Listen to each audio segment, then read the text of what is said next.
So I did my primary source project on the Delphi Theater located in Delphi, Greece. So background on the information, it was built in the 4th century by the king of Pergamon. It consists of 35 rows and seats up to about 5,000 people, so that's quite a bit. It mainly was used for plays, poetry readings, and musical events, sometimes referred to as Apollo's Theater as well.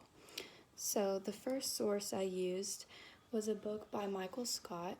It mainly talked about how people would come from all over the Mediterranean, like thousands of miles away, to come and worship or talk about their troubles and praises they had to the gods or the oracles. So the picture I chose was a picture of the oracle that was talking to a commoner at that time. So the second one I used was an article about relief sculptures that were found in the theater.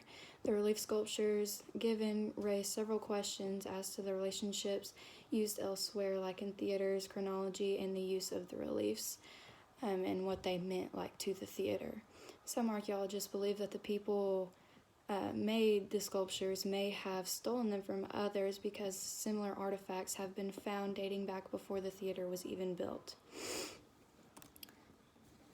The third source I used was given a woman named Eva Palmer came to the theater in around the 1920s, and she wrote plays and performed ones that were there that may have been similar to the ones back then.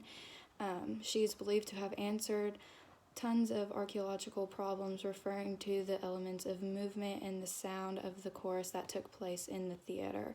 So I think this is important to the project because she listed several ways as to what actually took place in the theater. The final source I used was that mainly just talked about how once you're at the theater, like every which way you look, there's tons of history surrounding dealing with the mountains and what actually took place in Delphi at that time around the theater. So thank you for listening to my presentation.